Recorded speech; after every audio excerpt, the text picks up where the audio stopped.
Gala des 100 entreprises les plus dynamiques d'Afrique. Le rendez-vous annuel des entreprises africaines. Porte de l'Afrique. Événement placé sous le patronage de son Excellence, Monsieur Macky Sall, président de la République du Sénégal. Dakar accueille ce 14 octobre la 19e édition de la cérémonie de remise de distinction la plus prestigieuse d'Afrique. Des délégations venues de tous les pays du continent africain commencent déjà à converger sur la pointe la plus occidentale de l'Afrique pour célébrer le dynamisme, communier avec la culture du pays de la Teranga, avec la légende panafricaine Omar Pène et la vedette des soirées dakaroises Keba Sek, en direct sur plus de 11 chaînes depuis le grand chapiteau du King Fahd Palace. Réservation au 77 462 0753 ou le 77 170 20 37. Gala des 100 entreprises les plus dynamiques d'Afrique. Ce 14 octobre au King Fahd Palace. Sponsor officiel OneXBet.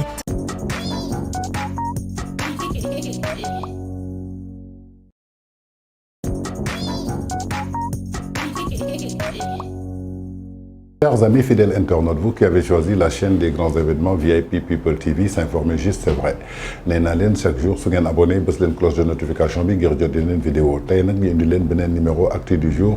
muy ce vendredi 6 octobre 2023 dañuy xool li gën a fës ci journée bi ci ay xibaar ñu indi leen ko faram-fàcceel leen ko jox leen ko yéen askan bi ngeen taataan ko xool lan moo leen ci jëriñ ngeen jëfandikoo ko fi ñu koy tàmbalee dañuy dem fële ci réunion bi nga xamante ni mooy réunion conseil national bi nga xamante ni dafa jëm ci wàllu crédit ki ko jiite woon nag du kenn ku dul ministre des finances et du budget Mamadou Moustapha Ba mi ngi confirmer li nga xamante ni mooy crédibilité banque sénégalaise yi jëm ci wàllu lu ñu maîtriser lépp loo xamante ni jëm na ci wàllu dette bi ginnaaw réunion conseil boobu bu mu amee muy conseil national de crédit kii di ministre bi di Mamadou Moustapha Ba expliqué na benn situation boo xamante ni réew mi ngi koy jànkaarloo mu estimer ko lépp loo xamante ni jëm na ci wàllu maîtrise mu comparé ko ak yeneen dëkk yoo xamante ni ñi ngi fi mi ngi indi ñëw di gis souvent ci yenn médias yi ñuy joxe ay chiffres yoo xamante ni dafay effrayer lépp loo xamante ni jëm na ci wàllu dette publique bi nga xamante ni soxal na réewum Sénégal ba tey suñu sukkandikoo ci ministre Mamadou Moustapha Ba mi ngi xamal lépp loo xamante ni sukkandiku na jëm ci wàllu absence muy jëm ci wàllu maîtrise ak réalité yi nga xamante ni am na kii di Moustapha Ba mi ngi xamal ni que également évoqué na benn subvention jëm ci wàllu 100 milliards de francs pour ñu jëmale ko ci lépp loo xamante ni jëm na ci wàllu intrant si prochaine campagne agricole bi nga xamante ni war nañ ko dëgmal en tout cas muy ay kàddu yoo xamante ni kii di ministre de l'économie du finance et du budget Mamadou Moustapha Ba yëkkati na ko di ñu rassurer que lépp loo xamante ni jëm na ci wàllu crédibilité jëm ci wàllu banque sénégalais yi donc mi ngi xamal ni que nekk la ñu maîtriser lii nga xamante ni mooy dette bi menn saa yi nag dafay jaaxle su gisee si yenn médias yi ñuy effréné yenn chiffres yoo xamante ni dafay tiital askan bi alors que demeewul noonu maîtriser wuñu ko xamuñu luñ ciy wax ba tax tey indi na benn subvention boo xamante ni dina dellu ci 100 milliards maanaam téeméeri milliards pour ñu dugal ko ci entrant yoo xamante ni moo jëm ci prochain campagne ak subvention agricole. Toujours dans votre actu du jour du vendredi 6 octobre 2023 qui nag ginnaaw chef de l'État de son excellence le président Macky Sall annoncé woon ne dafay jëmmal ñi nga xamante ni ñooy chef de village yi lii di remise de clé si seen ay oto yoo xamante ni jagleel na ko képp koo xamante ni chef de village nga pour que mu yombal seen dem ak seen dikk kii di président de la République effectué na li nga xamante ni mooy remise de clé bi nga xamante ni pour renforcer lien yi nga xamante ni dox na si diggante état wu Sénégal ak ñi nga xamante ni mooy communauté locale yi ba tey suñu sukkandikoo kee gi nga xamante ni mooy chef de village yi nga xamante ni ñoo nekk Sénégal jour boobu exprimé nañu seen fierté jëm ci gratitude bi nga xamante ni le président de la République Macky Sall porte na ko pour protéger la nation sénégalaise face aux menaces de la déstabilisation. Cette reconnaissance a été exprimée lors d'une cérémonie de remise des clés de véhicules destinés aux présidents des unions régionales des 14 régions du Sénégal. Ce geste témoigne de la volonté du président de la République de valoriser le statut des chefs de village et de renforcer les liens entre l'État et les communautés local li ci mënta tuxun daal mooy ki nga xamante ni mooy président de la république doté na ñi nga xamante ni ñooy chef de village yi ci 14 régions Sénégal yëpp maanaam pour renforcer liens yi nga xamante ni dina dox entre communauté rurale ak état du Sénégal yëkkati na ay caabi oto yu bees sax jébbal leen ko ci biir loolu nag chef de village yi ñoom it exprime nañu seen fierté maanaam seen contentement ak seen gratitude bi nga xamante ni kii di président de la république Macky Sall amal na ko ci seen taxawaay ci seen kanam lépp pour protéger mooy réewum Sénégal lépp loo xamante ni jëm na ci wàlla ay menaces yoo xamante ni dafay déstabiliser réew mi ba tey ñu indi benn reconnaissance boo xamante ni ñu ngi koy exprimer ci ginnaaw bi nga xamante ni mooy cérémonie boobu nga xamante ni président de la république Macky Sall jagleeloon na leen ko pour jox leen li nga xamante ni mooy seen caabi oto. Toujours dans votre acte du jour du vendredi 6 octobre 2023 ginnaaw nag bi nga xamante ni kii nga xamante ni moo doon directrice commerciale bu groupe boobu di D-Média yor nekk Sen TV nekk fa Zik FM Tribune muy kii nga xamante ni mooy soxna ci Bougane Gueye Dany di président mouvement Gëm Sa Bopp di Momy Dany Gueye Seck di rakk ci Wally Ballago Seck di doom ci Thione Ballago Seck ak kii nga xamante ni mooy Kiné Diouf Diaga ginnaaw bu mu làqoo démb ca alxamis bi kii nga xamante ni mooy l'artiste chanteuse la diva Coumba Gawlo Seck yëkkati na ay kàddu wone naxaram ak tiis bi nga xamante ni dégg na ko bi mu xamee ni que kii nga xamante ni mooy Momy Dany Gueye làqu na muy chanteuse boobu di Coumba Gawlo Seck très affecté ginnaaw bi nga xamante ni kii di Momy Dany Gueye làqu na am na post boo xamante ni daal amal na ko mu publier ko ci page Instagram mi ngi témoigner si défunte bi nga xamante ni tout en priant pour elle mi koy ñaanal yàlla xare ko aljanna yi gën a kawe nee na ak tristesse ak émotion la jànge lii nga xamante ni mooy douloureuse nouvelle bi nga xamante ni dégg na ko mooy kii nga xamante ni mooy Momy Dany Gueye Seck làqu na muy disparition boo xamante ni de sa chère nièce et tendre épouse de son ami Bougane Gueye Dany. Oh que c'est douloureux, si jeune, si belle, si gentille, si douce, notre Momy est partie à jamais. Mes pensées solidaires et affectueuses vont à sa famille, sa mère Kiné, Wally et ses frères et sœurs, ses enfants en très bas âge et à son mari Bougane Gueye Dany, que la terre lui soit légère, repose en paix, belle jigéen. En tout cas kàddu yooyu la kii nga xamante ni mooy la diva Coumba Gawlo Seck bind ci page Instagram am di xam le ne que tiis ak naqar bi nga xamante ni am na ko ginnaaw bu mu déggee ni que kii nga xamante ni jarbaat la ci moom ba pare mu doon soxna kii nga xamante ni mooy frère am di xaritam di Bougane Gueye Dany mi ngi koy jaale képp koo xamante ni bokk nga ak Momy mu ngi yëglewaat encore lii nga xamante ni mooy naqaram muy la diva Coumba Gawlo Seck sur la disparition de Momy Dany Gueye Seck. Toujours dans votre acte du jour du vendredi 6 octobre 2023 dañuy dem fële ca Parcelles Assainies ginnaaw ki nga xamante ni moo yor jëwriñu gouvernement bi di premier ministre Amadou Ba ba noppi doon candidat aux prochaines élections présidentielles de 2024 pour la coalition Benno Bokk Yaakaar démb ba mu demee foofa ca Parcelles daje nag ñi nga xamante ni mooy imam yi ak délégué de quartier yi maanaam kii nga xamante ni mooy premier ministre bi recevoir na képp koo xamante ni imam nga ak délégué de quartier foofa ca Parcelles Assainies bi nga xamante ni mooy basam foofu la dëkk muy Amadou Ba ginnaaw loolu nag ki nga xamante ni mooy Amadou Ba bi ñu désigné candidat coalition Benno Bokk Yaakaar muy premier ministre du Sénégal ginnaaw sortie bi nga xamante ni def na ko foofu ca maison des Parcellois bi nekk foofu ca unité 6 c'est Parcelles Assainies ginnaaw loolu nag occasion la woon pour Amadou Ba mu xoolaat imam yi ak délégué de quartier yi ak ban enjeu ak bànjënu gox yi ak yeneen notable yoo xamante ni ñu ngi ci localité yi ginnaaw loolu nag benn ci imaamu quartier yi ubbi na li nga xamante ni mooy cérémonie bi ak ay prières maanaam ay ñaan yoo xamante ni jagleel na ko kii nga xamante ni mooy jëwriñu réew bi ba nappi doon candidat bi nga xamante ni moo war a représenter Benno Bokk Yaakaar ci élection présidentielle du 25 février ba tey suñu sukkandikoo ci prières yooyu nga xamante ni benn ci imam yëkkati na ko à l'endroit du chef de gouvernement ginnaaw loolu à son tour kii nga xamante ni mooy Mbaye Ndiaye moom it di ministre conseiller du président de la République jël na fa parole ginnaaw loolu nag Parcelles moo aaye nous sommes derrière le futur de la République qu'il a argué à l'assistance en tout cas kàddu yooyu la fa yëkkati bi mu ko yëkkatee foofu nag gis nañu ba tey kii nga xamante ni mooy benn verbe ci directeur des structures de l'APR mu ngi malgré que lépp lu yàlla def rek nañu xam ne ni que Amadou Ba la ñuy ñaan pour mu doon 5e président de la République du Sénégal mu wuutu ki nga xamante ni moo fi nekk di son excellence le président Macky Sall par la suite nag tuuru responsable yi la ak délégué de quartier yi ak bàjjenu gox yi ak ñi nga xamante ni ñoom ñooy sage yooyu nga xamante ni ñoo nekk ca Parcelles ñoom it magnifié nañu sortie bi nga xamante ni Amadou Ba def na ko ci basam affective boobu ginnaaw loolu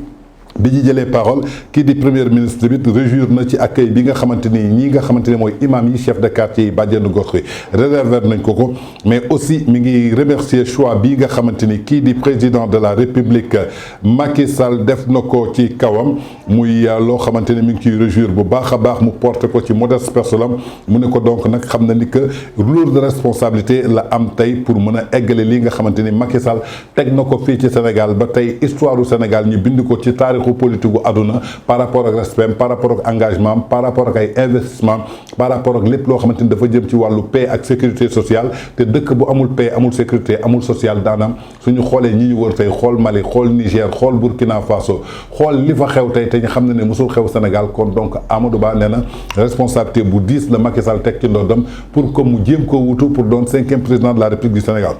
ba tey ci biir loolu mi ngi rappelé que lépp loo xamante ni jëm na ci meilleure victoire boo xamante ni war nañ ko mën a am à domicile foofu ca Parcelles ginnaaw lu bëri dañ ko doon ñàkk soo xoolee élection municipale yi passé ñii nga xamante ni ñoo doon waa Pastef ñoo jël mairie bi mi ngi appelé ñoom ñëpp ñu booloo nee na mbooloo mooy doole ci doole la ñu mën a gagné ndaxte ku nekk mën na demal boppam mais Lonko mooy indi ndam donc kii di Amadou Ba daal mi ngi demandé que ñoom ñëpp ñu booloo wékku ci ginnaawam pour que ñu am benn victoire boo xamante ni moom la ñu yaakaar keroog le 25 février 2023. bi muy clôturer discours am nag kii di premier ministre bi mi ngi rappelé am na ay chantier yoo xamante ni war nañ ko taxawal foofu ca Parcelles Assainies nee na dinañ ci procéder lu mu gën a gaaw jëm ci wàllu bitumage maanaam yenn yoon yi ku xam parcelle xam na ni que carrément yoon yi baaxul soo jaaree côté unité 17 jógee foofu dugg côté école Dior soo jógee école Dior jaar côté église ba dugg biir unité 8 dugg biir parcelle unité 5 yaakaar naa ni unité 15 bi yoon yi dara baaxu fa donc mi ngi xamal daal lépp loo xamante ni jëm na ci wàllu 17 kilomètres de route maanaam fukki kilomètres ak juróom-ñaar yoo xamante ni war na doon ci wàllu yoon ci biir dëkk bi nga xamante ni mooy Parcelles annoncé na dinañ ko defar ba noppi hôpital bi nga xamante ni mooy hôpitalu Parcelles dina recevoir tey benn rajo boo xamante ni tey dina mën a jëriñ ñi nga xamante ni ñoo dëkk Parcelles mi ngi ciy félicité aussi bu baax a baax lancé bii nga xamante ni ñi ngi rappelé que lépp lu jëm ci wàllu parrainage yi aussi débuté na nee na la bonne feuille c'est les 117 maanaam c'est le numéro 117 maanaam mi ngi xamal ni que feuille bu baax bi daal boo xamante ni mooy mu candidat Amadou Ba numéro 117 la bu leen kenn berné bu leen kenn manipulé mi ngi leen di dànkaafu bu baax a baax par ailleurs kii di ministre Amadou Ba joxe na rendez-vous foofu ca jeunesse su Parcelles samedi 7 octobre ginnaaw bi nga xamante ni dina dajewaat ak jeunesse bi le samedi 7 octobre foofu ca maison des Parcelles mooy image yooyu ngeen di gis ngeen image yaa ngi noonu imam yaa ngi noonu sage yaa ngi noonu bàjjenu gox yaa ngi noonu toog ginnaaw biñ ko dalalee dal bu am solo kii di premier ministre candidat Benno Bokk Yaakaar Amadou Ba doon recevoir ñi nga xamante ni mooy imam yi ak sage yi ak bàjjenu gox yi foofu ca Parcelles Assainies. Toujours dans votre actu du jour du vendredi 6 octobre 2023 fii nag dañuy dem loo xamante ni jëm na ci wàllu droit public ak situation sociale jëm ci wàllu gestion ba nga xamante ni dina jëm ci processus électoral yi nga xamante ni moom lañ jëm ci Sénégal kii nag di déclaration bi nga xamante ni waa Forum Civil def nañ ko te ki ko jiite di Birahim Seck mu jëm ci wàllu situation nationale bi ba tey suñu sukkandikoo ci bureau exécutif bi nga xamante ni mooy Forum Civil c'est hautement préoccupé de l'état des droits et des libertés publiques, la situation sociale et la gestion du processus électoral au Sénégal. Dans un communiqué parvenu à notre rédaction VIP People TV mi ngi exprimer bépp droit ak liberté publique boo xamante ni situation sociale ak gestion bi am na ko tey ñu dem ci benn processus électoral ci Sénégal muy déclaration boo xamante ni kii di Birahim Seck nekk foofu ci secrétariat exécutif bu Forum Civil wax na ci wàllu situation nationale bi ba tey suñu sukkandikoo ci Forum Civil ñi ngi constaté ni que dafa am benn recul bu inquiétant boo xamante ni gis nañ ko lépp loo xamante ni jëm na ci wàllu exercice yi nga xamante ni jëm na ci wàllu liberté publique jëm ci wàllu collectivité notamment ci benn réunion boo xamante ni manifesté nañ ko mi ngi xamal ni que recul bi lu ko recueillir dafa jëm ci ay exercice liberté publique liberté individuelle relativement à l'accès à l'information jëm ci wàllu expression aussi wax sa opinion wax sa xalaat ku nekk xam na ni jamono yi métti na trop ndaxte ku ci nekk soo waxee sa xalaat am na benn parti boo xamante ni mi ngi fi woon muy parti Pastef lépp loo wax ci sa xalaat te xalaat boobu ñoom ànduñu si dañ lay jàpp di la dànkaafu di la saaga di la menacer ba ñu bëri ragal jamono ji di wax seen xalaat nee nañ danañ ci taxaw bu baax a baax ba tey mi ngi xamal ni que perte bi nga xamante ni am nañ ko ak regret jëm ci wàllu ay nit yoo xamante ni faatu nañu mooy ginnaaw li nga xamanteni manifestation amoon na ci lu tollu ñeent fukki nit maanaam 40 personnes ñàkk seen bakkan ci benn recours boo xamanteni police administrative maintenir na ko jëm ci wàllu rétablissement indiwaat ordre public suñu fàttalikoo ay fan yu génn gisoon nañu désordre am fi instabilité am fi trouble à l'ordre public am fi ba policiers yi foo dem nga gis leen fa lu ko waraloon mooy manifestation yi nga xamanteni ñi toppoon ci ginnaaw Ousmane Sonko ñi ngi ko doon amal muy absence boo xamanteni gis nañ ko jëm na ci wàllu lenteur yoo xamanteni enquête yi haute yi enquêteurs yi porté nañ ko ci ay infractions yoo xamante ni attentoire la jëm ci wàllu viwu doomu aadama yi ñu enregistré ay occasion yoo xamante ni ci ay manifestation ba tey recours boobu mi ngi xamal ni que lépp loo xamante ni jëm na systématique pour emprisonner notamment ay acteurs politiques ak ay leaders d'opinion ay citoyens yoo xamante ni surtout ay journalistes lañu muy violation boo xamante ni yenn professionnels des médias ak règles yoo xamante ni ñi ngi régir ci seen ay profession ñi ngi koy def muy benn maintien boo xamante ni dafay jëm ci wàllu fonctionnement des membres de la commission électorale nationale autonome muy Sénat jëm ci wàllu expiration boo xamante ni jëm na ci seen durée de mandat ba tey mi ngi xamal ni que suspension boo xamante ni jëm na ci wàllu temporaire boo xam dañ koy répété jëm ci ay préjudiciable muy ay données mobiles yoo xamante ni certaines plateformes numériques ak ay organes de presse muy benn grand désarroi boo xamante ni jeunesse bi ñi ngi koy am ay pratiques yoo xamante ni dafa jëm ci wàllu ay sécurité jëm ci seen wàllu avenir notamment ci ay enjeux yoo xamante ni ci ay hasard électronique lañ koy defee muy augmentation boo xamante ni ay prix de première consommation ak ay dépenses scolaires yoo xamante ni muy déficit de gestion yoo xamante ni jëm na ci wàllu attente ak communauté par rapport li nga xamante ni jëm na ci wàllu ay retombées jëm ci wàllu secteur bi nga xamante ni moom la ñu nekk muy benn forte précarité dans le monde rural zone frontalière comme celle de l'intérieur du pays, victime du monde des gestions du ministre chargé de l'agriculture, la malgouvernance en matière de la lutte contre la corruption et la redevabilité dans le recouvrement des impôts et des gestions des contrats publics, marchés publics controversés. Bataille en partenariat et les gestions de la dette, absence de la publication de conventions de financement. Le Forum civil considérant la restriction des agressions continues sur la liberté et les manifestations et même parfois des réunions avec interdiction répétitive des manifestations déclarées et même parfois des conférences de presse par les autorités administratives, les germes de tension préélectorale, électorale et post-électorale, l'entrave à la liberté de presse, les arrestations suivies parfois d'emprisonnement de professionnels des médias, la violation par certains professionnels des médias des règles régissant à leur profession, l'absence d'enquête et le non-aboutissement d'une enquête suite à des morts enregistrées à l'occasion des manifestations, la nécessité d'autonomisation de la police nationale, notamment en matière budgétaire, l'accentuation de la malgouvernance en matière de la lutte contre la corruption, mobilisation des ressources en masse salariale et gestion de contrefaits publics, marché public, contrat partenariat public. En tout cas, moi li nga xamanteni ci ndaje bi nga xamanteni amalon nañ ko jëm ci walu forum civil loolu lañ fa yëkëti. Toujours dans votre acte du jour du vendredi 6 octobre 2023, xam ngeen ni que nak ki di ministre de la communication Moussa Bocar Thiam ginnaw bi mu dajé ak ñi nga xamanteni ñoo représenté TikTok fii ci Sénégal ginnaaw événement yi bi mu amee woon muy manifestation yi dafa jëloon ndogal ba nga xamante ni dañuy suspendre TikTok fii ci Sénégal ginnaaw loolu nag am na xale yi yeneen jumtukaay yu ñu doon utiliser lu mel ni VPN maanaam changer dëkk bu ñu nekk pour mën a dugg ci TikTok xam nañu nag njombe yu bëri appel à l'insurrection nañ doon taalee dëkk bi lu ci bëri ñi ngi doon insister jeunesse bi jëm ci wàllu TikTok ay sambabo yi nga xamante ni ñi ngi nekkoon ci ginnaaw Ousmane Sonko ku ci mel ni Kay Fof ku ci mel ni Akhenaton ku ci mel ni Ousmane Tounkara ku ci mel ni Mollah Morgun ba nekk ca bitim réew yooyu lañ doon utiliser di toog di naan dëkk bi tàkkoogul quartier bi tàkkoogul génn leen ngeen taal fii dem leen ngeen jëli ji kii rey leen kii jël leen fi ngeen def kii ginnaaw loolu nag mu jël ay ndogal ñu arrêté TikTok di gis ne ko ba mu arrêté TikTok gis nañu manifestation yi wàññeeku bu baax a baax ba jamono ji TikTok dellu siwaatul Sénégal mais démb bu mu dajeeg ñi nga xamante ne ñooy représentant TikTok foofu fii ci Sénégal am na ay jumtukaay yoo xamante ne waxtaan nañ ko pour que ñu delloo siwaat TikTok donc nécessité la pour que nit ñi mën ko jëfandikoo mais ñu jël ci ay mesures yoo xamante ni yu strict lay doon en tout cas muy li nga xamante ni kii di Moussa Bocar Thiam ministre de la communication bi mu séqeek ndaje ak ñi nga xamante ni ñoo yor TikTok foofu fii ci Sénégal am na ay consentement yoo xamante ni jël nañ ko donc nañ jàpp ni que bientôt TikTok dina dellu soit en normal même soo téléchargé wul VPN mën nga ko am mais nag dafa am ay restriction yoo xamante ni danañ ko ci def ba nga xamante ni dañ koy jëfandikoo pour foo wala pour def dara mais pas pour utiliser ko pour manipuler askan bi wala di joxe de fausses informations wala di xool loo xamante ni dafay appeler à l'instruction wala dafay taal dëkk bi mu doonoon lu ñu leen loon tey ci seen actu du jour du vendredi 6 octobre 2023 fii ci la chaîne des grands événements VIP People TV s'informer juste c'est vrai comme ni ma koy waxee abonné leen bës leen cloche de notification bi ngir jot yeneen vidéo mais d'ici là restez scotchés nos programmes ça continue sur VIP People et ce soir vous allez avoir deux TA Tange analyse Tange Tandian analyse maanaam ñu xool li nga xamante ni jot na ruus ay xibaar ci ayu bés ñi indi faram fàcce leen ko fii ci VIP People TV dina am ay révélation yu doy waar yoo xamante ni dinañ koy indil ay éclaircissement yoo xamante ni dinañ ko indil donc restez scotchés sur votre chaîne VIP People TV.